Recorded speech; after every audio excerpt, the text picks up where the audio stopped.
hari ini secara khusus saya tidak melanjutkan Matius pasal 6 dulu, kita skip dulu, kita merayakan kematian dan kebangkitan Tuhan pada minggu ini dan minggu yang akan datang dulu. Jadi pada hari ini secara khusus kita lompat dari Matius 6 kepada Matius 27 tentang kematian Tuhan.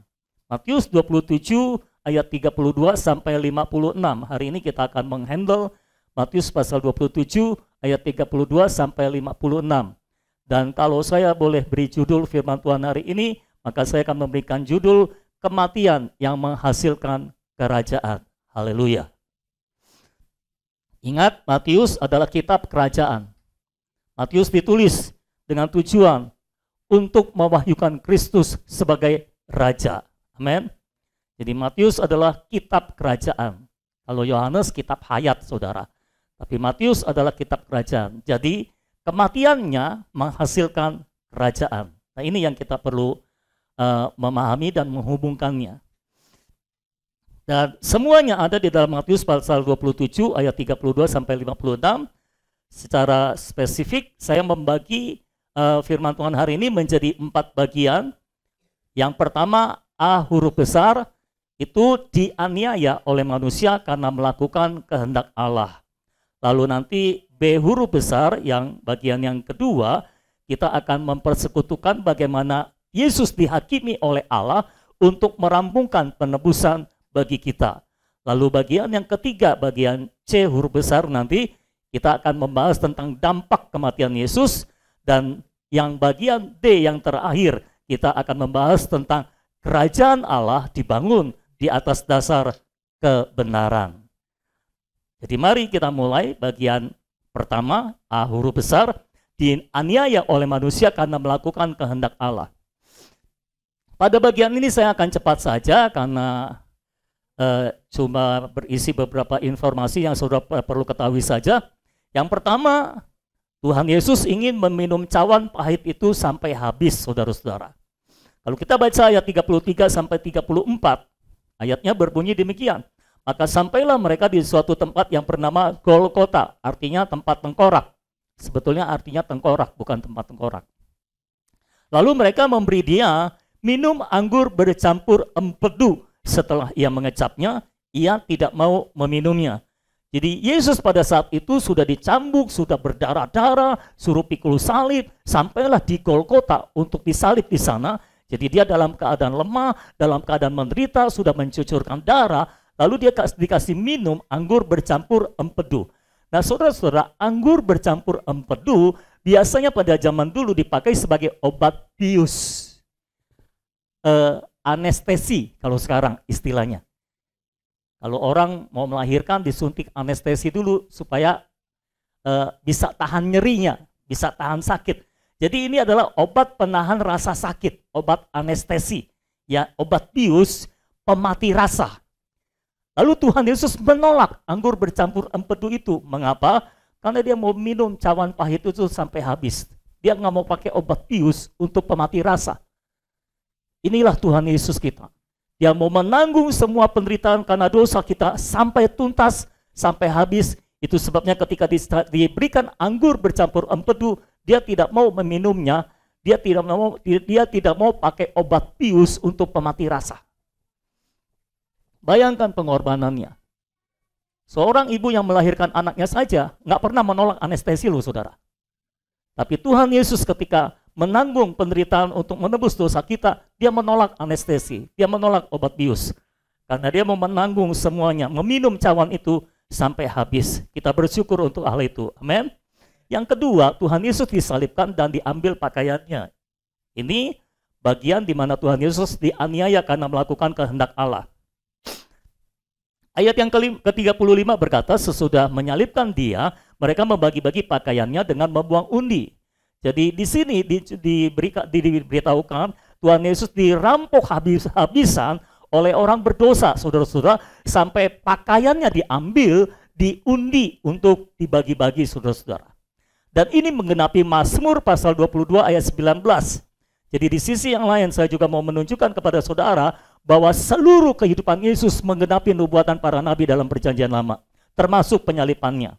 Mazmur 22 ayat 19 berkata, mereka membagi-bagi pakaianku di antara mereka dan mereka membuang undi atas jubahku. Ini adalah Mazmur Daud, tapi Daud dipakai oleh Tuhan sekaligus untuk bernubuat tentang kematian Tuhan Yesus. Jadi ini menggenapi Mazmur pasal 22 ayat yang ke-19. Lalu yang ketiga yang Yesus alami ketika dia dianiaya karena melakukan kehendak Allah, alasan dakwaannya ditulis di atas kepalanya. Ayat 37 berkata, dan di atas kepalanya terpasang tulisan yang menyebut alasan mengapa ia dihukum. Inilah Yesus, Raja orang Yahudi. Nah, saudara-saudara yang kasih oleh Tuhan, saya percaya ini adalah kedaulatan Allah. Karena pada dasarnya semua orang Yahudi, semua imam-imam kepala dan tua-tua itu, mereka tidak mengakui bahwa Yesus adalah Raja. Tapi entah mengapa ketika Tuhan Yesus disalibkan, di atas kepalanya ditulis inilah Raja orang Yahudi. Yang kita suka lihat di gambar-gambar INRI tulisannya, INRI. Ya, inilah Raja orang Yahudi, saudara-saudara. Jadi di satu sisi mereka menolak bahwa Yesus adalah Raja mereka, tapi di sisi yang lain karena mau menunjukkan bahwa ini dakwaannya, mereka menulis inilah Raja orang Yahudi. Artinya di dalam dunia roh ini bisa jadi pengakuan sebetulnya bahwa yang disalib ini adalah Raja orang Yahudi. Amin, saudara-saudara. Saya percaya ini terjadi karena kedaulatan Allah. Karena mereka menolak Yesus sebagai Raja, tapi mereka di sisi yang lain mengakui bahwa ini adalah Raja orang Yahudi dengan menaruh dakwaan di atas kepala Tuhan Yesus. Yang keempat, dia disalibkan di antara penyamun. Ayat 38, bersama dengan dia disalibkan dua orang penyamun, seorang di sebelah kanan dan seorang di sebelah kirinya. Saya kecepatan nggak, saudara? Enggak ya? Ya memang mau cepet-cepet gitu, saudara. Karena saya mau lebih mendalam di bagian belakangnya. Disalibkan di antara penyamun. Bersama dengan dia, ayat 38, disalibkan dua orang penyamun, seorang di sebelah kanan dan seorang di sebelah kirinya. Nah, saudara-saudara, ini menggenapi Yesaya pasal 53 ayat 9 yang berkata, orang menempatkan kuburnya di antara orang-orang fasik dan dalam matinya ia ada di antara penjahat-penjahat, sekalipun ia tidak berbuat kekerasan dan tipu tidak ada dalam mulutnya. Jadi ini menggenapi Yesaya 53:9. Ya, Yesus ditempatkan di antara orang fasik dan di antara penjahat-penjahat, padahal dia tidak melakukan kesalahan apapun juga. Lalu yang kelima, dia dihujat dan diolok-olok. Nah, dihujat dan diolok-olok ini ada tiga bagian. Oleh orang yang lewat. Ya, pertama oleh orang yang lewat.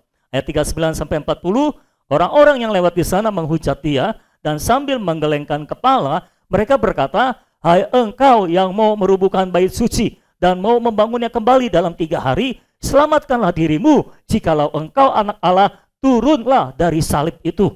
Bayangkan saudara, orang lewat saja mengolok-olok dia. Apa hubungannya orang lewat sama orang disalib? Coba saudara.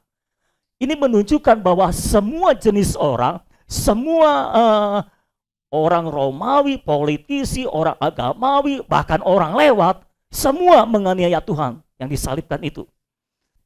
Dan kalau sudah perhatikan, olok-oloknya adalah, hai engkau yang mau merubuhkan bait suci dan mau membangunnya kembali dalam 3 hari, selamatkanlah dirimu jikalau engkau anak Allah, turunlah dari salib itu. Saudara-saudara, kalau sudah perhatikan pencobaan ini sama dengan pencobaan iblis di Matius pasal 4. Jika engkau anak Allah, ubahlah batu ini menjadi roti. Kira-kira sama isinya. Jika engkau anak Allah, turunlah dari salib itu. Yesus digoda, Yesus dicoba untuk membuktikan bahwa dirinya adalah anak Allah dengan turun dari salib. Masalahnya adalah, kalau Yesus turun dari salib, saudara yang harus naik ke atas salib. Bukan saudara lah, kita, saya dan saudara.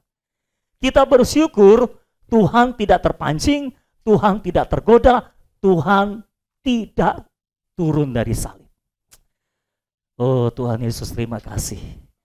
Saya berpikir kalau saya yang ada di situ, mungkin saya langsung turun, saudara-saudara. Lu apa-apaan sih, orang lewat aja, nggak usah ngolok-ngolok gitu loh. Kalau kita yang ada di salib, mungkin kata Allah langsung turun dari salib, saudara. Ini buat saudara harus memahami, ini bukan pencobaan kecil, ini bukan pencobaan remeh, ini bukan pencobaan yang gampang. Kalau saudara nggak punya kuasa, diolok-olok seperti itu, ya kita nggak bisa memang. Tapi masalahnya Tuhan Yesus bisa. Kalau dia mau turun dari salib, bisa, saudara. Dia mau suruh malaikat turun juga bisa. Tapi masalahnya kalau dia turun dari salib, kita semua harus naik ke atas salib. Bersyukurlah karena dia tetap bertahan di atas salib. Dia tidak tergoda untuk turun dari atas salib. Saya harus terus terang, beberapa waktu belakangan ini, Tuhan membawa saya pada perenungan yang sama seperti ini. Kita harus belajar dari Tuhan Yesus untuk bertahan di atas salib. Jangan tergoda untuk turun dari salib. Pastikan setiap hari kita menjalani kehidupan yang tersalib. Jangan orang-orang sekeliling kita sudah membawa kita ke atas salib, kita mau turun dari salib terus. Terus terang, saudara-saudara, pencobaan kita setiap hari adalah untuk turun dari atas salib. Ya, kita tergoda atau tidak untuk turun dari atas salib. Tapi biarlah kita mengambil keputusan untuk tetap ada di atas salib, menyangkal diri dan memikul salib, berjalan dalam roh setiap hari. Amin, saudara. Karena kalau kita tetap di atas salib, akan ada banyak orang yang selamat dari salib-salib dosa itu, saudara-saudara. Tapi kalau kita tetap bertahan di atas salib, akan ada banyak orang yang diselamatkan. Sama seperti Tuhan Yesus menyelamatkan banyak orang. Yang ke B, bagian yang ke-5B, dia diolok-olok oleh imam-imam kepala, oleh ahli-ahli Taurat, dan oleh tua-tua orang Yahudi. Ayat 41 sampai 43. Demikian juga imam-imam kepala bersama-sama ahli Taurat dan tua-tua mengolok-olokkan dia, dan mereka berkata, orang lain ia selamatkan, tetapi dirinya sendiri tidak dapat ia selamatkan. Ini pencobaan yang sangat menyakitkan, saudara. Ya Raja Israel, baiklah ia turun dari salib itu, dan kami akan percaya kepadanya. Artinya, kalau kamu turun dari salib, kami akan percaya kepadamu. Wah, ini godaan yang sangat luar biasa, saudara. Kadang-kadang ketika orang percaya, kalau kamu begini-gini, saya mau percaya kepada Yesus, lalu kita takluk kepada dia. Jangan mau. Keselamatan tidak semurah itu, saudara-saudara. Ia menaruh harapannya pada Allah. Baiklah Allah menyelamatkan dia, jikalau Allah berkenan kepadanya. Karena ia telah berkata, aku adalah Allah. Kembali pencobaannya sama dengan pencobaan iblis tentang anak Allah. Disinggung, engkau adalah anak Allah. Kalau Allah memang berkenan kepadamu, dialah Allah menyelamatkan engkau. Engkau menaruh harapanmu pada Allah, biarlah Allah menyelamatkan engkau. Terkadang kita dicobai seperti itu ya. Katanya kamu orang Kristen, menaruh harapan pada Allah. Kok sekarang begini? Kok terjadi kejadian yang buruk? Kok Allah tidak menolong kamu? Kalau kamu anak Allah, Allah berkenan kepadamu, Allah akan menyelamatkan kamu. Tidak juga. Kadang-kadang kita perlu disalib. Ya saudara, kadang-kadang kita dicobai seperti itu. Orang lain ia selamatkan. Kamu doa buat orang sakit sembuh. Kamu sendiri sakit, apa-apaan? Selamatkan dirimu sendiri sekarang. Kalau kamu bisa menyelamatkan dirimu sendiri, aku akan percaya kepadamu. Nah, jangan mau terima godaan itu. Amen. Karena kalau Tuhan Yesus menyelamatkan dirinya sendiri, dia tidak bisa menyelamatkan kita. Amin, saudara. Jadi terkadang kita harus rela menyerahkan diri, karena kalau kita menyelamatkan diri sendiri, ada banyak orang yang tidak bisa diselamatkan. Yang ke C, bagian 5C itu oleh penyamun-penyamun di sisinya. Ayat 44, bahkan penyamun-penyamun yang disalibkan bersama-sama dengan dia, mencelaknya demikian juga. Ada bahkan di situ. Bahkan penyamun-penyamun di sisi kiri dan kanannya, ini kan penyamun, saudara. Kalau mereka memang layak disalib, masalahnya Tuhan Yesus tidak punya salah, tapi juga disalib. Bahkan penyamun-penyamun di sisi kiri dan kanannya mencelak dia juga, saudara. Jadi ini adalah semua yang dialami oleh Tuhan Yesus sengsara, aniaya, olok-olok yang diterima oleh Tuhan Yesus. Yang bagian kita baca tadi ini bukan perkara fisik. Perkara fisik sudah terjadi sebelumnya ketika dia dicambuk, dikasih air cuka dan sebagainya, dikasih mahkota duri, ya, diludahi, itu sudah terjadi sebelumnya. Ini masalah mental. Masalah olok-olok, masalah hinaan, ya. Itu masalahnya. Itu bagian pertama di mana orang-orang menganiaya Tuhan karena Tuhan melakukan kehendak Allah. Kalau saudara melakukan kehendak Allah, belum tentu saudara tidak dianiaya, saudara-saudara. Bisa jadi orang-orang menganiaya kita karena kita melakukan kehendak Allah. Nah, kalau kita sedang melakukan kehendak Allah, orang mengolok-olok kita, orang terus berusaha untuk menggoda kita, memancing kita supaya kita turun dari salib. Jangan mau turun dari salib. Amin, saudara-saudara. Karena kita tahu kita sedang melakukan kehendak Allah. Dan mereka menekat kita di atas salib. Biarkan, karena setelah salib akan ada kemuliaan. Setelah salib akan ada kemenangan.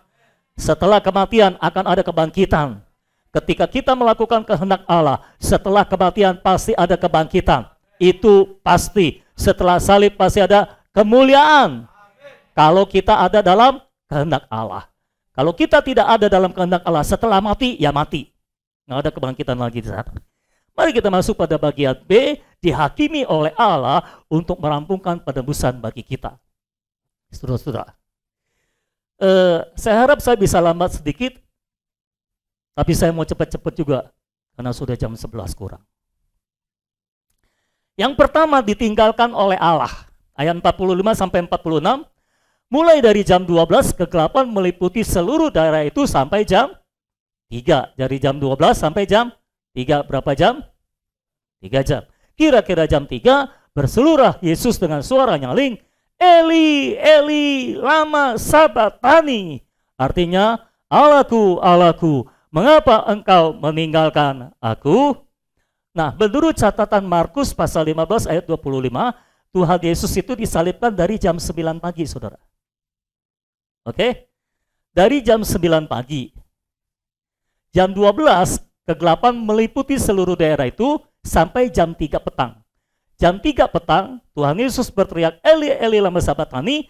Lalu dalam ayat selanjutnya, dia menyerahkan nyawanya. Jadi Tuhan Yesus ada tergantung di atas salib, itu dari jam 9 pagi sampai jam 3 petang. Berapa jam? 6 jam. Oke? 6 jam. Kegelapan mulai meliputi seluruh daerah itu jam 12. Dari jam 9 sampai jam 12, kegelapan belum meliputi seluruh daerah itu. Menunjukkan apa ini? 3 jam pertama dari jam 9 sampai jam 12, ini adalah Tuhan Yesus dianiaya manusia karena melakukan kehendak Allah. Tapi dalam 3 jam kedua, dari jam 12 sampai jam 3 petang, ini fase kedua dari penderitaannya. Ia tidak lagi dianiaya oleh manusia karena melakukan kehendak Allah, tapi dalam fase kedua ini, ia dihakimi oleh Allah untuk merampungkan penebusan bagi kita. Fase kedua, 3 jam kedua dari penderitaannya ini, dari jam 12 sampai jam 3 petang, ini tidak ada hubungannya dengan manusia lagi. Ini perkara Allah menghakimi semua dosa manusia yang sedang ditanggung oleh Tuhan Yesus di atas kayu salib. Dia melakukan kematian penggantian, dan Allah harus menghakimi semua kesalahan manusia di atas kayu salib. Jadi 3 jam kedua dari jam 12 sampai jam 3 petang, makanya seluruh daerah diliputi oleh kegelapan. Ini perbuatan Allah di mana Allah meninggalkan Tuhan Yesus karena Tuhan Yesus harus menanggung semua dosa. Tuhan Yesus menjadi dosa karena kita. Betul? Karena Tuhan Yesus menjadi dosa karena kita, Allah tidak bisa bersatu lagi dengan dia. Allah harus meninggalkan dia. Dan itu sebabnya seluruh daerah diliputi oleh kegelapan. Oleh kegelapan.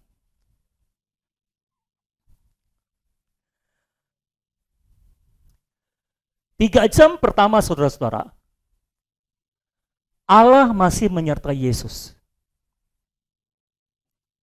Tapi 3 jam kedua, Allah meninggalkan Tuhan Yesus Sehingga kegelapan meliputi seluruh daerah di situ, saudara. Itu sebabnya 3 jam pertama di atas salib, Tuhan Yesus masih bisa menanggung penderitaannya.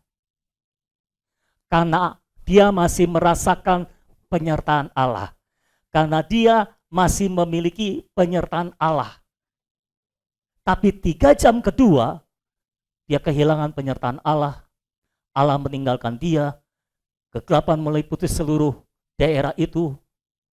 Makanya akhirnya dia berteriak karena tidak tahan. Ini yang saya mau katakan. 3 jam pertama dari penderitaannya yang berasal dari manusia, tapi masih disertai Tuhan, Tuhan Yesus masih bisa menanggung semua penderitaannya.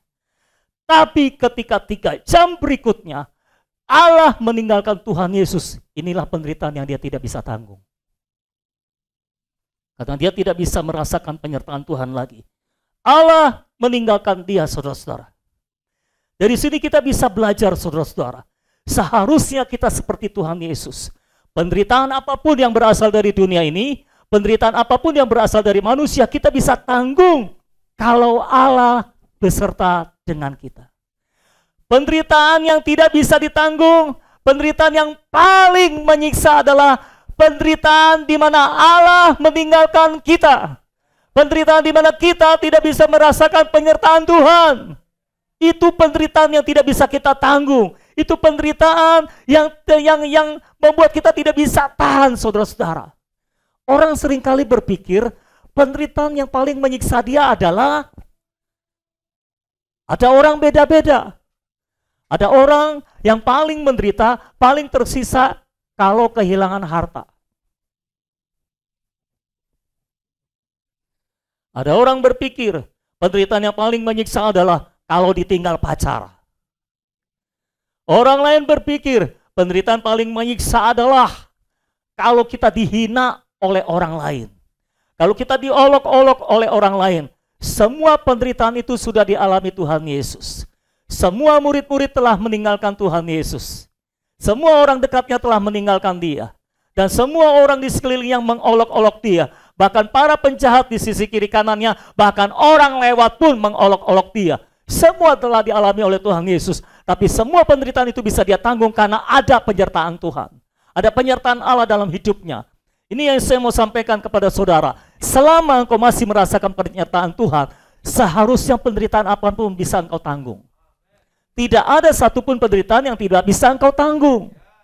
Tidak ada kesepian, tidak ada kesendirian yang tidak bisa engkau tanggung kalau Allah bersamamu. Tidak ada penghinaan, tidak ada olok-olok, tidak ada aniaya, bahkan secara fisik yang tidak bisa kita tanggung kalau Allah bersama dengan kita. Penderitaan yang paling menyiksa, penderitaan yang paling tidak bisa kita tanggung adalah saat Allah meninggalkan kita. Itu penderitaan yang paling menyiksa, itu penderitaan yang paling tidak bisa kita tanggung. Kalau saudara sebagai orang Kristen, saudara merasa Allah meninggalkanmu, saudara kehilangan penyertaan Tuhan, tapi engkau terus masih merasa oke, ada sesuatu yang salah dalam hidupmu. Ada sesuatu yang salah dalam dirimu. Engkau harus segera kembali kepada Tuhan sampai engkau merasakan penyertaannya kembali dalam hidupmu. Seharusnya sebagai orang percaya, sebagai orang Kristen yang telah dilahirkan kembali, yang memiliki Roh Kudus, yang memiliki Allah Tritunggal di dalam kita, yang memiliki hayat Allah dalam diri kita, ketika sedikit saja kita merasakan Allah meninggalkan kita, kita tidak bisa tahan. Kalau kita kehilangan harta, it's okay kalau masih ada Tuhan. Kita ditinggalkan orang-orang terdekat kita, it's okay kalau Allah masih bersama dengan kita, saudara-saudara. Permasalahannya adalah bahkan kalau semua orang-orang masih ada di sekeliling kita, bahkan harta kita masih banyak, tapi kita tidak merasakan penyertaan Tuhan, engkau harus segera sadar. Ini penderitaan yang paling menyiksa, ini penderitaan yang paling tidak bisa ditanggung. Itulah yang dialami oleh Tuhan Yesus. Jam 12 siang mulai. 3 jam kedua, itu penderitaan yang paling sadis, paling menyiksa yang dialami oleh Tuhan. Kegelapan meliputi daerah itu sampai jam 3 sore. Karena selama 3 jam itu Allah menghakimi Tuhan Yesus dan meninggalkan dia karena dia harus menjadi dosa karena kita. Karena kita, dia menjadi dosa. Amin, saudara-saudara. Dia tergantung di atas kayu salib, menggantikan kita menjadi dosa karena kita. Di atas salib dia bukan hanya menanggung dosa-dosa kita, bahkan dia menggantikan kita menjadi dosa karena kita. Dan itulah sebabnya Allah harus menghakimi dia. Dan saat Allah menghakimi dia, menghadapi Tuhan Yesus sebagai dosa ganti kita, maka Allah harus meninggalkan dia. Selama 3 jam kedua itu, Tuhan dihakimi dan kegelapan menyertai dalam penghakiman itu. Dia menghadapi penderitaan itu tanpa penyertaan Allah. Dan itu sebabnya saudara-saudara, pada jam 3 petang, dia nggak bisa tahan lagi. Dia teriak, Eli, Eli, lama sabatani. Allahku, Allahku, mengapa engkau meninggalkan aku? Kalau seandainya saudara adalah orang Kristen, dan saudara merasa Allah tidak ada bersama dengan saudara, Allah tidak menyertai saudara, saudara tidak merasakan penyertaan Tuhan dalam hidup saudara, seharusnya saudara teriak seperti Tuhan Yesus teriak. Oh Allahku, mengapa engkau meninggalkan aku? Dan ketika engkau berteriak, engkau akan segera tahu, bukan dia yang meninggalkan engkau, tapi engkau yang meninggalkan dia. Karena kita sudah ditebus oleh darah Yesus. Yesus memang harus ditinggalkan oleh Allah, karena dia menjadi dosa.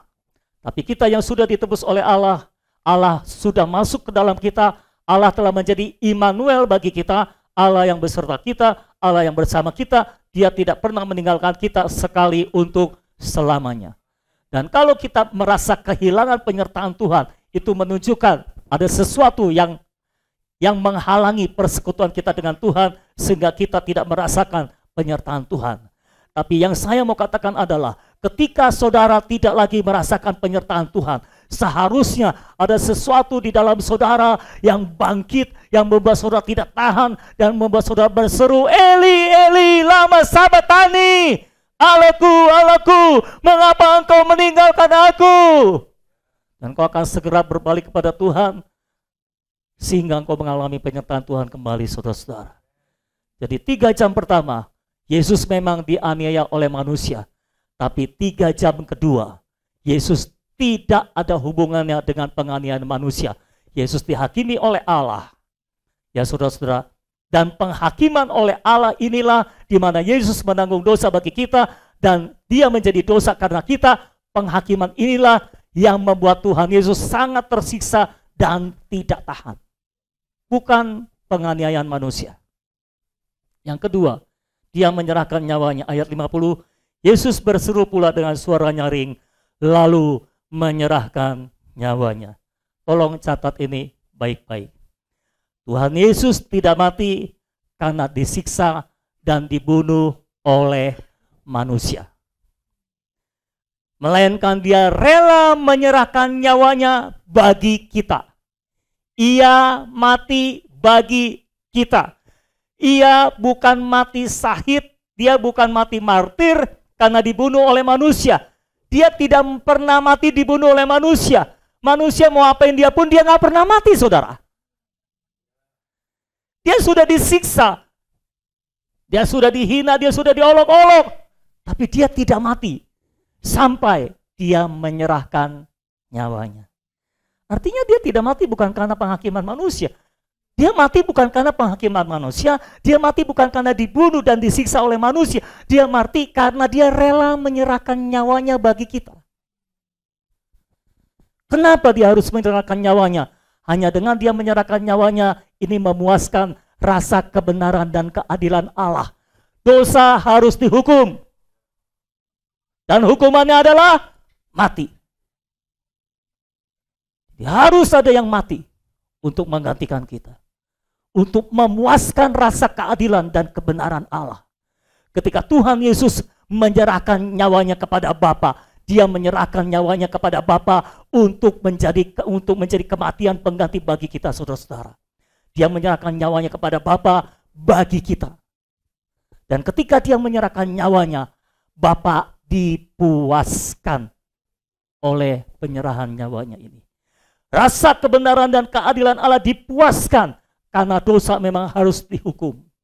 Dan itu sebabnya, saudara-saudara, kebenaran dan keadilan Allah dipuaskan dan kematian Tuhan Yesus diterima oleh Bapa, saudara-saudara. Tapi tolong catat baik-baik. Tuhan Yesus tidak mati karena disiksa dan dibunuh oleh manusia. Tuhan Yesus mati karena dia merelakan nyawanya sendiri untuk mati bagi kita. Itu sebabnya Alkitab selalu mencatat, Yesus bukan mati martir, saudara-saudara. Yesus mati bagi kita. Yesus menyerahkan nyawanya bagi kita. Amin. Saudara paham apa yang saya sampaikan? Satu lagi, Tuhan Yesus tidak pernah mati karena dia hakimi oleh manusia. Tuhan Yesus mati karena penghakiman Allah. Tuhan Yesus mati karena dihakimi oleh Allah. Dia selalu bisa menanggung semua penderitaan dari manusia. Yang dia tidak bisa tanggung adalah ketika dia ditinggalkan oleh Allah. Itulah anak Allah. Satu-satunya penderitaan yang tidak bisa ditanggung oleh anak Allah adalah ketika Allah meninggalkan dia. Apakah saudara anak Allah? Kalau saudara anak Allah, itulah juga penderitaan yang tidak bisa saudara tanggung. Itu penderitaan yang paling menyiksa. Ketika engkau jauh dari Allah, ketika Allah meninggalkanmu, itu penderitaan yang paling menyiksa bagi anak Allah. Amin, saudara-saudara. Semua penderitaan dari manusia, aniaya dari manusia, olok-olok dari manusia akan bisa kita tanggung karena kita punya Allah berserta dengan kita. Tapi ketika Allah meninggalkan kita, itulah penderitaan yang tidak bisa kita tanggung, saudara. Jadi Tuhan Yesus mati karena ia dihakimi oleh Allah, karena menanggung dosa kita dan menjadi dosa karena kita. Ia menggantikan kita untuk menerima hukuman Allah. Dia mati di atas salib karena menerima hukuman Allah ganti kita. Dia tidak mati karena dibunuh oleh manusia, karena dihakimi oleh manusia. Penghakiman manusia tidak pernah bisa membunuh Tuhan Yesus. Tapi penghakiman Allah untuk dosa, itulah yang membunuh Tuhan Yesus di atas kayu salib. Saudara menangkap apa yang saya sampaikan? Oke, mari kita masuk ke bagian C, dampak kematian Yesus. Oh, saya rasa dampak kematian Yesus saudara akan baca sendiri saja. Saya skip bagian ini, karena ini saudara bisa baca sendiri. Saya mau langsung ke bagian D, untuk menghemat waktu. Boleh begitu? Ngapa ya hari ini kita lompat-lompatan? Karena ini hari spesial. Bagian C saudara bisa baca sendiri. Saya sudah kasih bahannya. Bagian D, kerajaan Allah dibangun di atas dasar kebenaran. Saya mau agak menekan di sini, saudara. Kerajaan Allah dibangun di atas dasar kebenaran. Saya bagi menjadi dua bagian di sini. Pertama, Injil Kristus berkuasa karena kebenaran Allah. Kita baca Roma pasal 1 ayat 16 dan ayat yang ke-17. Roma pasal 1 ayat 16 sampai ayat 17. Sudah ada di situ semua? Roma 1 ayat 16 dan 17. Sama-sama. Sebab aku mempunyai keyakinan yang kokoh dalam Injil. Karena Injil adalah kekuatan Allah yang menyelamatkan setiap orang yang percaya. Pertama orang Yahudi tetapi juga orang Yunani. Injil adalah kekuatan Allah atau kuasa Allah yang menyelamatkan setiap orang percaya. Mengapa Injil menjadi kuasa Allah yang bisa menyelamatkan setiap orang yang percaya? Ayat 17. Sebab di dalamnya nyata kebenaran Allah yang bertolak dari iman dan memimpin kepada iman. Sebab ada tertulis, orang benar akan hidup oleh iman. Jadi di situ memberitahu kepada kita bahwa Injil Kristus sangat berkuasa karena kebenaran Allah. Di dalamnya nyata kebenaran Allah. Jadi kalau boleh saya katakan, Injil Kristus berkuasa bukan karena kasih atau anugerah Allah, melainkan karena kebenaran Allah. Mengapa? Karena secara hukum, saudara-saudara, baik kasih maupun anugerah ini dapat berubah. Tapi kebenaran, apalagi kebenaran Allah, tidak akan dapat berubah. Kasih dapat berubah, anugerah dapat berubah, tapi kebenaran tidak dapat berubah. Kebenaran dan keadilan Allah telah dipuaskan dengan kematian penggantian Kristus di atas salib. Jadi berdasarkan kebenaran dan keadilan, saya mau rendengkan terus kebenaran dan keadilan karena kadang-kadang di dalam Alkitab yang diterjemahkan dengan keadilan artinya kebenaran, yang diterjemahkan dengan kebenaran artinya keadilan gitu saudara ya. Jadi seringkali juga kita mengatakannya dengan istilah keadil benaran. Karena ini jadi satu gitu ya. Jadi setiap orang yang menerima penebusan oleh salib Kristus pasti diselamatkan. Mengapa? Karena Allah telah dipuaskan oleh kematian penggantian yang dilakukan oleh Tuhan Yesus di atas salib. Kebenaran dan keadilannya telah dipuaskan. Itu sebabnya kita diselamatkan terutama bukan karena kasih dan anugerahnya, tetapi karena kebenarannya. Itu sebabnya keselamatan begitu mengikat Allah. Setiap orang yang percaya pasti diselamatkan karena keselamatan ini memuaskan kematian penggantian Kristus yang telah menyelamatkan kita itu memuaskan kebenaran dan keadilan Allah. Dan itu sebabnya semua orang yang menerima Yesus Kristus sebagai Tuhan dan Juru Selamatnya pasti diselamatkan dan itu tidak pernah bisa berubah. Bahkan sekalipun Allah mau mengubahnya, dia tidak bisa. Karena Allah terikat pada kebenarannya. Kebenaran tidak bisa berubah, saudara-saudara. Kenapa begitu? Karena kebenaran dan keadilan ini masalah hukum, saudara. Tapi kalau kasih dan anugerah itu lebih kepada masalah emosi. Ya. Kasih. Oke. Saudara mengasihi orang. Bisa berubah nggak? Karena masalah emosi. Saudara memberikan anugerah kepada seseorang. Bisa berubah nggak? Bisa dibatalin nggak? Bisa, karena masalah emosi. Mungkin saudara bertanya, tapi Tuhan gimana? Apakah kasih Tuhan bisa berubah? Apakah anugerah Tuhan bisa berubah? Kalau kasih dan anugerah itu berdiri sendiri, tidak berdasarkan kebenaran, tentu bisa berubah. Kita tahu dalam perjanjian lama, Allah berjanji kepada Israel. Betul? Tapi mau tanya, janjinya kepada Israel dibatalkan atau tidak?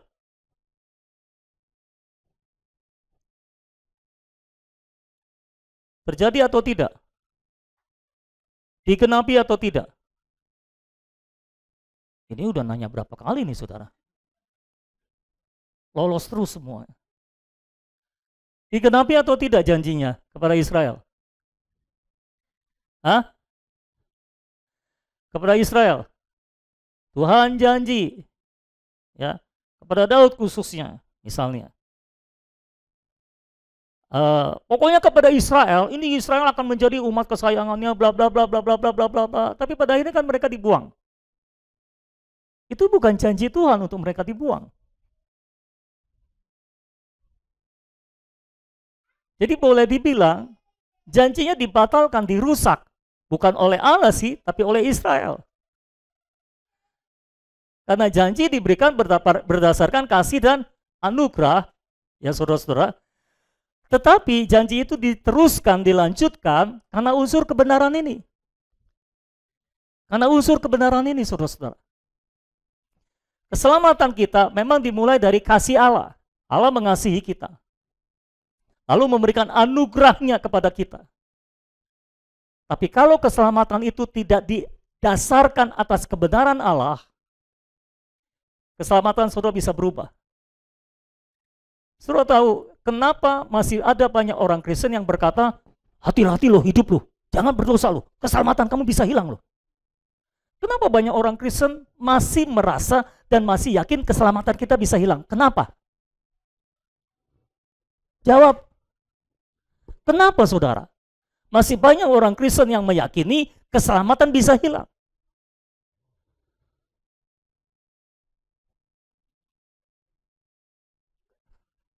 Karena mereka tahunya keselamatan itu berdasarkan kasih dan anugerah.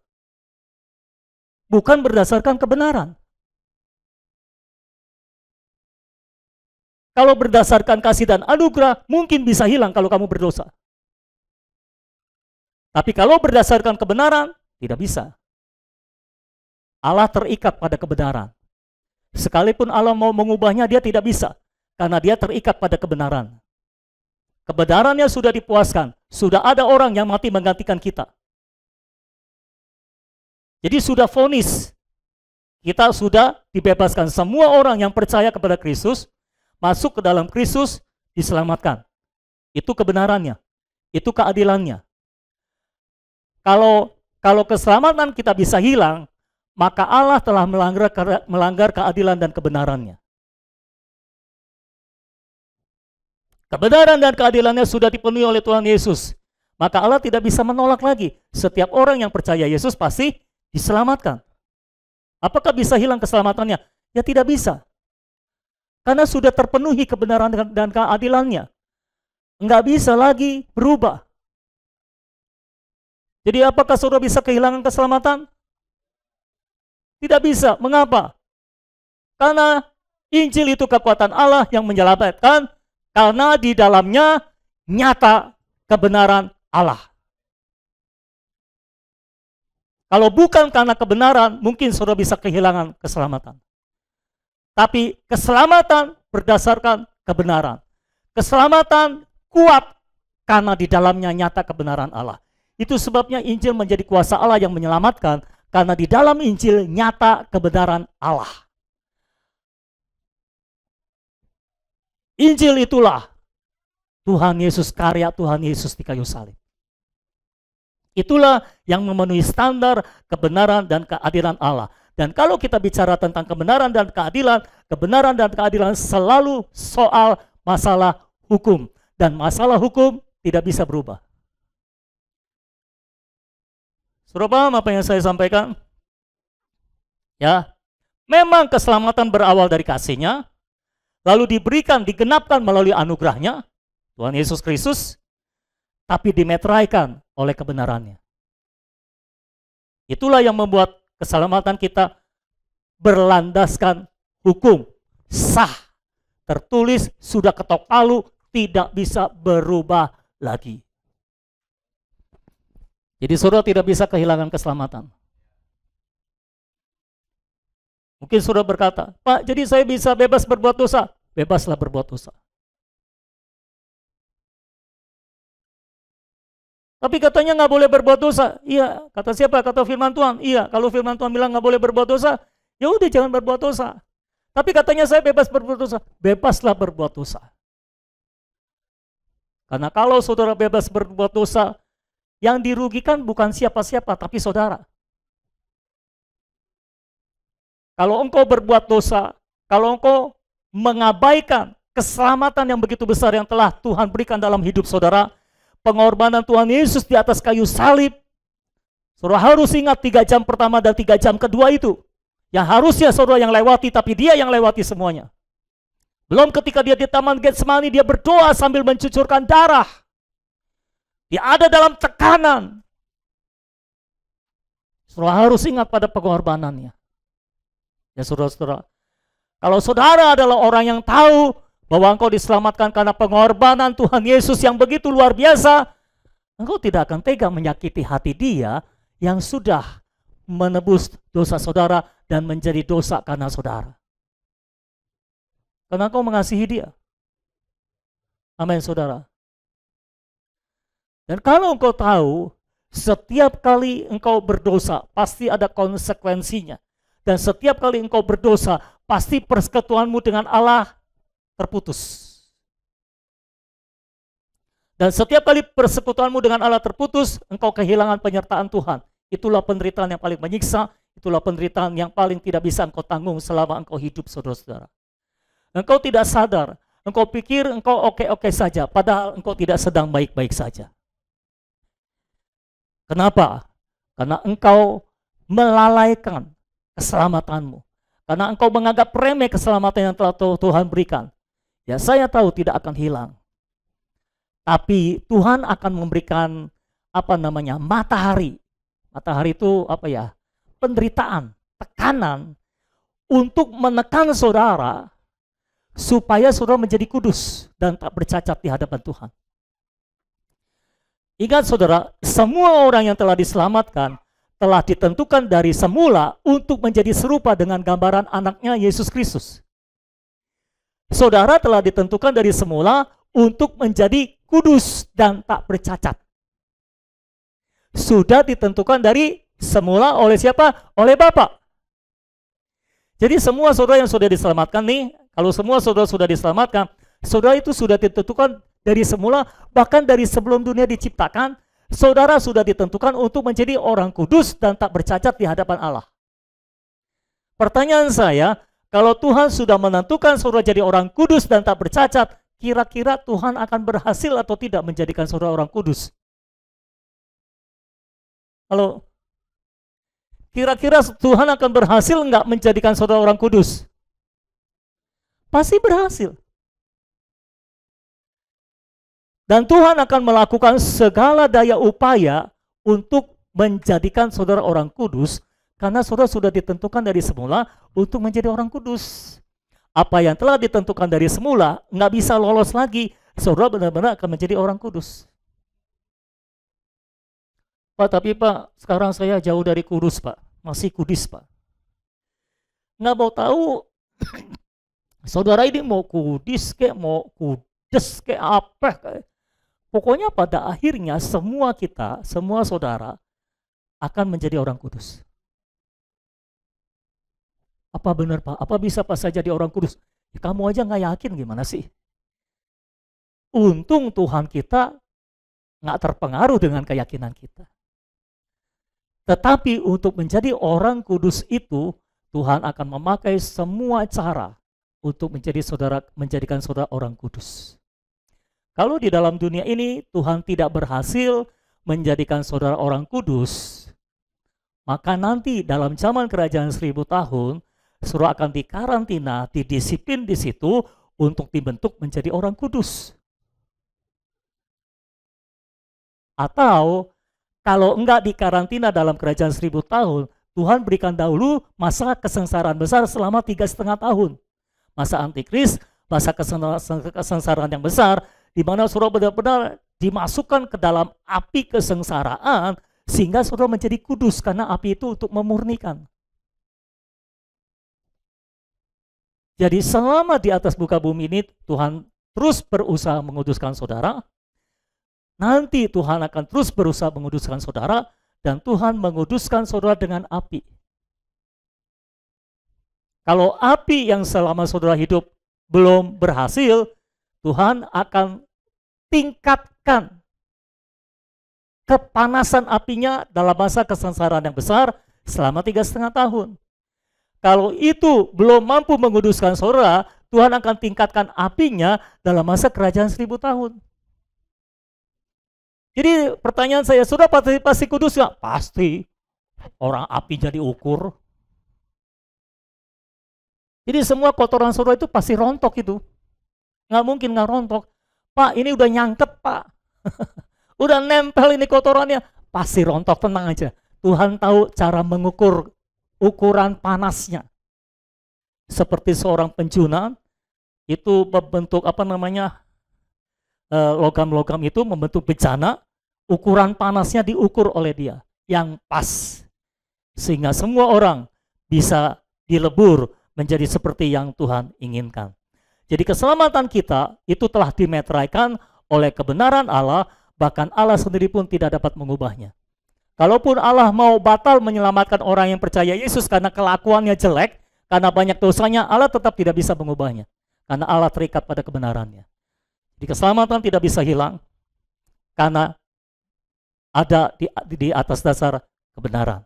Oke? Yang kedua, kerajaan Allah dibangun di atas dasar kebenaran. Coba kita baca Mazmur pasal 89 ayat yang ke-15. Mazmur pasal 89 ayat yang ke-15. Keadilan atau kebenaran dan hukum adalah tumpuan atau dasar tahtamu atau kerajaanmu. Tahta itu kerajaan. Kasih dan kesetiaan berjalan di depanmu. Jadi seringkali kasih dan kesetiaan berjalan di depan Tuhan, tetapi yang memeteraikan semuanya adalah kebenaran dan hukum.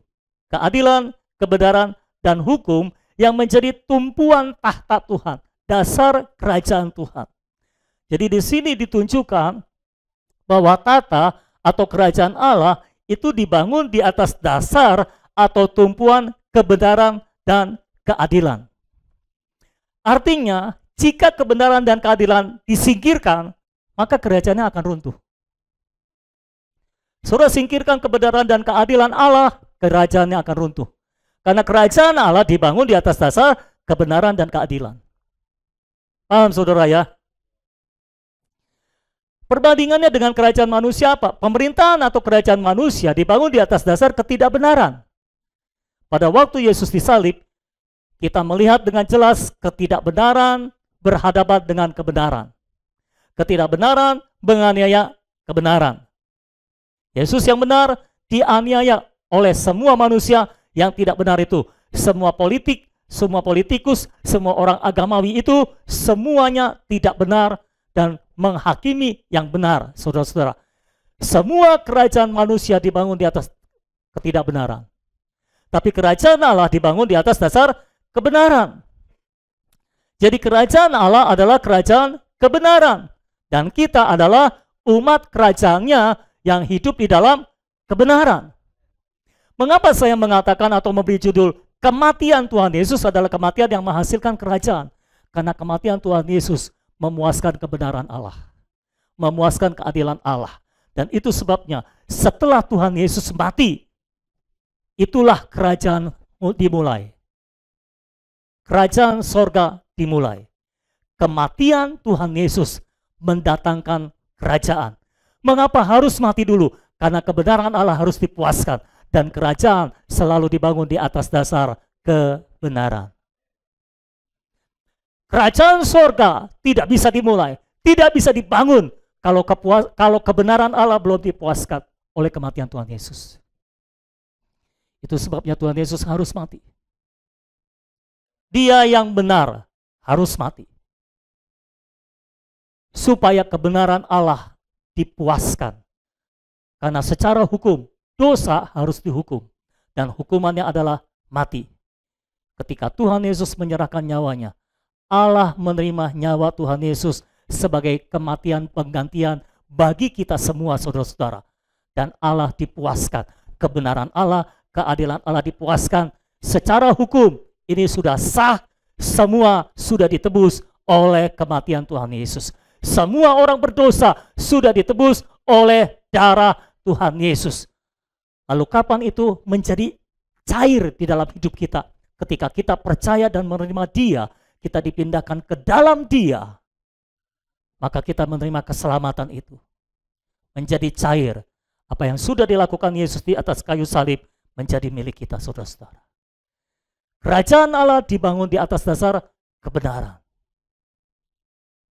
Dan hari ini gereja adalah realitas dari kerajaan Allah. Realitas dari kerajaan sorga. Itu sebabnya gereja harus dibangun di atas dasar kebenaran. Karena gereja adalah realitas dari kerajaan sorga yang nanti manifestasinya akan ada dalam kerajaan 1000 tahun. Pertanyaannya sekarang, apakah kebenaran itu? Coba kita baca Yohanes 18 ayat 36 sampai 38b. Dari dulu ayat-ayat ini menarik perhatian saya, tapi saya tidak mengerti.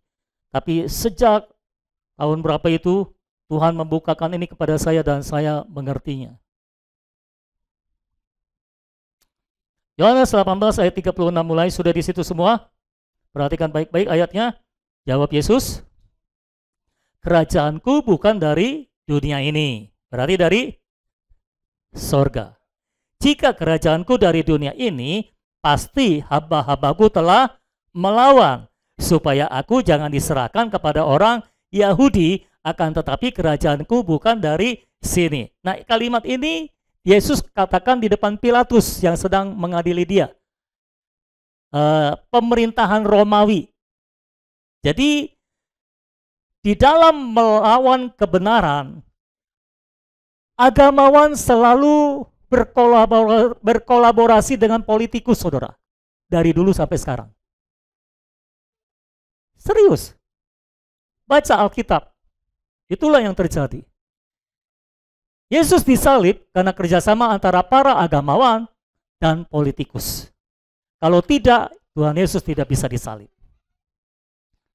Jadi Tuhan bilang, kerajaanku bukan dari dunia ini tapi dari sorga. Kalau kerajaanku dari dunia ini, pasti hamba-hambaku telah melawan. Karena kerajaan manusia selalu melawan. Tapi kerajaan Allah kita tidak melawan. Ingat khotbah di bukit, kita sudah belajar tentang hukum umat kerajaan, betul? Oke? Ayat 37, maka kata Pilatus kepadanya, jadi engkau adalah raja. Jawab Yesus, engkau mengatakan bahwa aku adalah raja. Untuk itulah aku lahir, dan untuk itulah aku datang ke dalam dunia ini. Supaya aku memberi kesaksian tentang kebenaran. Tuhan menghubungkan kerajaan dengan kebenaran. Setiap orang yang berasal dari kebenaran mendengarkan suaraku. Perhatikan ayat 38a. Kata Pilatus kepadanya, apakah kebenaran itu? Tanda tanya. Berarti ini sebuah pertanyaan. Karena ada tanda tanya. Tapi perhatikan ayat selanjutnya, ayat yang ke B. Sesudah mengatakan demikian, artinya sesudah bertanya itu, keluarlah Pilatus lagi mendapatkan orang-orang Yahudi dan berkata kepadanya, aku tidak mendapati kesalahan apapun padanya. Nah, Pilatus kan nanya Tuhan nih, apakah kebenaran itu? Mau tanya, Tuhan jawab atau enggak? Saudara baca kan? Tuhan jawab atau enggak? Ya sesuai yang saudara baca, jangan kemana-mana lah. Kan kita sudah belajar, nggak usah menafsir. Yang sesuai saudara baca. Pak Pilatus tanya, apakah kebenaran itu? Tuhan jawab atau enggak? Enggak. Lalu apa yang Pilatus lakukan? Dia keluar, menemui orang-orang Yahudi. Artinya Pilatus juga nggak mengajar jawaban. Betul? Dan dia keluar kepada orang-orang Yahudi, dia berkata apa? Aku tidak mendapati kesalahan apapun padanya. Apakah yang kita tidak mendapati kesalahan apapun padanya? Itulah kebenaran. Di mana kita tidak mendapati kesalahan apapun padanya, itulah kebenaran. Betul, saudara? Jadi kenapa Pilatus tidak menunggu jawaban? Karena ketika dia bertanya kepada Yesus, apakah kebenaran? Dia kan tanya Yesus sambil lihat Yesus kan, apakah kebenaran? Dia merasa dia sudah mendapatkan jawabannya. Jadi dia nggak perlu menunggu Yesus menjawab. Dan belum tentu juga Tuhan Yesus menjawab. Apakah kebenaran? Dia langsung keluar kepada orang Yahudi dan katakan, aku tidak mendapati kesalahan apapun padanya. Artinya, ketika Pilatus bertanya, apakah kebenaran kepada Tuhan Yesus? Dan dia lihat Tuhan Yesus, dia langsung tahu, oh, inilah kebenaran. Karena aku tidak mendapati kesalahan apapun padanya. Inilah kebenaran.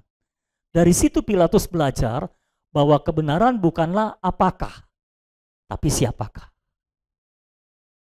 Kebenaran bukanlah apa, tapi siapa. Kebenaran bukanlah tentang apa, tapi tentang siapa. Kebenaran bukanlah tentang pengetahuan benar dan salah. Kebenaran adalah tentang pribadi, yaitu Tuhan Yesus Kristus. Dialah kebenaran. Kalau Pilatus saja sang politikus yang mengadili Tuhan Yesus bisa menangkap bahwa Tuhan Yesus inilah kebenaran. Dan sebelumnya pembicaraannya dihubungkan dengan kerajaan. Artinya Pilatus yakin ini memang raja dan ini memang kebenaran. Betul ya saudara? Saudara bacanya kayak gitu nggak sih kira-kira? Inilah raja dan inilah kebenaran. Dengan kata lain, Tuhan Yesus mau mengatakan, kerajaanku dibangun di atas dasar kebenaran. Dan setelah aku mati, kebenaran Allah akan dipuaskan, keadilan Allah, tuntutan kebenaran dan keadilan Allah akan dipuaskan, karena kebenaran menyerahkan dirinya untuk dipersembahkan untuk penebusan dosa. Dan setelah dia mati, maka kebenaran akan dilepaskan, dan disitulah dimulai kerajaan sorga. Karena itu ketika dia mati, saudara-saudara, setelah dia mati, gereja lahir. Itulah kerajaan sorga. Yang dibangun di atas dasar kebenaran. Gereja dibangun di atas dasar Yesus Kristus sebagai batu penjuru. Amin. Dan dialah kebenaran. Itu sebabnya hari ini, di dalam rangka memperingati hari kematian Tuhan Yesus, ayo kita sadar bahwa gereja adalah realitas dari kerajaan sorga. Gereja dilahirkan oleh kematian Tuhan Yesus. Karena kerajaan harus dibangun di atas dasar kebenaran. Karena kebenaran, keadilan adalah tumpuan tahta Tuhan, tumpuan kerajaan Tuhan, dasar kerajaan Tuhan. Nah, sebagai umat gereja, sebagai umat kerajaan, saudara-saudara. Jadi kalau saya bilang umat gereja atau umat kerajaan itu dua kata atau dua istilah yang sama artinya, saudara-saudara. Karena gereja adalah realitas dari kerajaan sorga. Sebagai umat gereja, ayo kita sadari bahwa kita adalah umat kerajaan yang dibangun di atas dasar kebenaran. Dan kebenaran kita adalah Tuhan Yesus Kristus. Jangan lupakan itu. Bukan kebenaran yang engkau lakukan bagi Tuhan, tapi kebenaran yang Tuhan lakukan bagimu. Itulah kebenaran yang sejati. Oke? Semua kebenaran yang kita lakukan di hadapan Tuhan hanya seperti kain kotor, kata Yesaya. Tapi kebenaran yang betul-betul kebenaran adalah kebenaran yang telah Tuhan lakukan bagi kita. Dia telah mati menggantikan kita di atas kayu salib. Itulah kebenaran. Amin. Dan dari situlah kerajaan Allah dibangun. Kita gereja dibangun di atas dasar kebenaran. Kita gereja dibangun karena kematian Tuhan. Tanpa kematian Tuhan tidak akan ada gereja. Amin, saudara. Kerajaan Allah dibangun di atas dasar kematian Tuhan. Kematian ini menghasilkan kerajaan. Kematian Tuhan menghasilkan gereja. Jadi bersyukurlah hari ini kita merayakan kematian Tuhan. Karena kematian Tuhan, gereja dibangun, gereja berdiri, kerajaan Allah berdiri, dan ada umat-umat kerajaan di tempat ini. Amin, saudara-saudara. Jadi hari ini saya harap saudara memahami makna kematian Tuhan bagi kita, gerejanya. Kita adalah gereja, kita adalah kerajaan sorga yang telah dirintis oleh Tuhan selama 33,5 tahun ketika dia hidup di atas muka bumi ini, sampai dia mati di atas kayu salib, dan gereja dihasilkan. Kerajaan sorga dihasilkan. Itu sebabnya saudara-saudara, ketika gereja lahir di loteng Yerusalem, pencurahan Roh Kudus terjadi. Itu launchingnya gereja. Pengumuman gereja dilahirkan. Di Kisah pasal 2. Itu gereja dilahirkan. Sejak saat itu, tidak ada lagi berita tentang bertobatlah sebab kerajaan sorga sudah dekat. Karena pada waktu itu, kerajaan sorga bukan lagi sudah dekat, tapi sudah ada. Tapi pada zaman Yohanes Pembaptis dan Tuhan Yesus, mereka selalu memberitakan, bertobatlah sebab kerajaan sorga sudah dekat. Yang dimaksudkan adalah ketika setelah Tuhan Yesus mati, gereja akan lahir. Kerajaan sorga itu adalah gereja. Setelah gereja lahir, tidak ada lagi berita, bertobatlah sebab kerajaan sorga dekat, sudah dekat, karena kerajaan sorga sudah ada. Saya mau berkata kalimat terakhir dari khotbah ini. Kerajaan sorga sudah ada. Bahkan Tuhan Yesus bilang, kerajaan sorga ada di dalammu. Bahkan kalau boleh saya bilang, kerajaan sorga adalah dirimu. Kita adalah kerajaan sorga. Kita adalah gereja Tuhan. Amin, saudara. Kita dilahirkan dari kematian Tuhan. Amin, saudara-saudara. Tanpa kematian Tuhan tidak ada kelahiran kembali. Kita dilahirkan dari kematian Tuhan. Kita dibangun dari kematian Tuhan. Kita dibangun di atas dasar kebenaran. Dan kebenaran itu adalah Tuhan Yesus sendiri. Tuhan, kami berdoa, kuduskan kami dalam kebenaran. Firman-Mu adalah kebenaran. Dan Kristus adalah kebenaran kami. Tuhan Yesus, Engkaulah kebenaran kami. Tuhan Yesus, Engkaulah damai sejahtera kami. Engkaulah sukacita kami. Engkaulah kekuatan kami. Engkaulah rahasia, kunci rahasia kami Tuhan. Engkaulah segala sesuatu kami ya Tuhan. Oh Tuhan Yesus, Engkaulah anugerah Allah yang diberikan bagi kami, yang bisa kami nikmati setiap hari, bahkan setiap saat Tuhan. Terima kasih Engkau tidak datang kepada kami dalam bentuk Tuhan yang besar, yang patut disembah dan sebagainya. Tapi Engkau datang kepada kami sebagai roti hidup yang bisa dimakan. Roti yang begitu kecil sehingga bisa kami makan Tuhan. Terima kasih Engkau datang kepada kami dalam bentuk makanan yang bisa kami nikmati. Terima kasih Engkau datang kepada kami dalam bentuk air hidup yang bisa kami minum sepuas-puasnya Tuhan. Terima kasih Engkau datang kepada kami dalam hembusan udara yang bisa kami hirup Tuhan. Sehingga setiap saat kami bisa menghirup Engkau sebagai udara kami, sebagai nafas hidup kami. Kami bisa meminum Engkau sebagai air hidup kami. Kami bisa memakan Engkau sebagai roti hayat kami Tuhan. Oh Tuhan Yesus, terima kasih. Ini kenikmatan yang luar biasa bagi kami Tuhan. Kematian-Mu membuat Engkau bisa kami makan Tuhan. Kematian-Mu Tuhan membangun kebenaran di dalam kami. Sehingga kerajaan Allah bisa terbangun di dalam kami Tuhan. Terima kasih karena hari ini kami adalah umat kerajaan. Kami menjadi umat kerajaan Tuhan. Sadarkan kami bahwa kami semua adalah umat kerajaan yang dibangun di atas dasar kebenaran dan keadilan Allah. Itu sebabnya kami semua harus hidup di dalam kebenaran dan keadilan Allah. Terima kasih Tuhan. Kami berdoa meteraikan seluruh firman-Mu dalam hidup kami. Bangkitkan kami sebagai umat kerajaan yang hidup dengan hukum kerajaan secara tepat ya Tuhan. Hidup dalam kebenaran ilahi-Mu.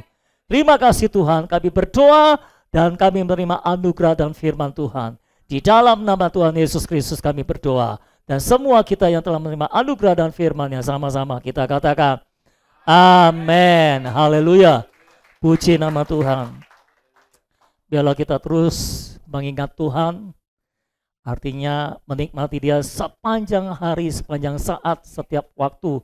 Ya saudara-saudara, sehingga kita terus terhubung dengan salib-Nya. Amin.